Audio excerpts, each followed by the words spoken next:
ഒരു മനുഷ്യായുസിൽ ഒരിക്കൽ മാത്രം ദർശിക്കാൻ അവസരം ലഭിക്കുന്ന ധ്വജപ്രതിഷ്ഠാ ചടങ്ങുകൾക്ക് കൂട്ടുമഠം ദേശം ഒരുങ്ങി തുടങ്ങി. കൂട്ടുമഠം പെരക്കാട് മഹാദേവ ക്ഷേത്രത്തിൽ ധ്വജപ്രതിഷ്ഠയ്ക്ക് തയ്യാറാക്കുന്ന വൃക്ഷം തൈലാധിവാസത്തിനായി പാകപ്പെടുത്തുന്നതിനുള്ള ഒരുക്കത്തിലാണ് ക്ഷേത്രം ഭാരവാഹികളും ഭക്തജനങ്ങളും നാട്ടുകാരും.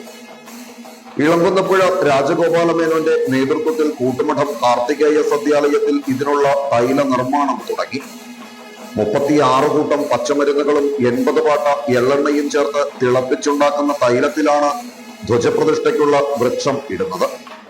ക്ഷേത്രം ഭാരവാഹികളും തുടർന്ന് ഭക്തജനങ്ങളും തൈലം നിർമ്മിക്കുന്നതിന് ആവശ്യമായ പച്ചമരുന്നുകൾ സമർപ്പിച്ചു.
നവംബർ മാസം 3-ാം തീയതിയാണ് പെരക്കാട് മഹാദേവ ക്ഷേത്രത്തിൽ ധ്വജപ്രതിഷ്ഠയ്ക്കുള്ള വൃക്ഷത്തിന്റെ തൈലാധിവാസ ചടങ്ങുകൾ നടക്കുന്നത്.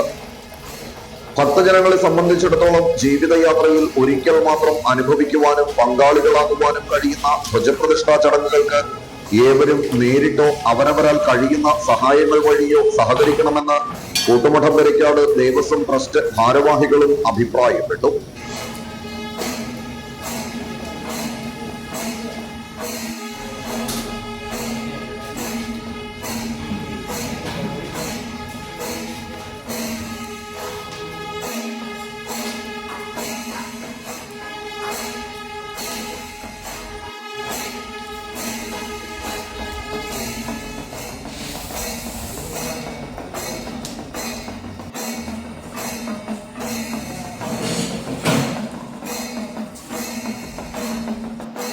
No.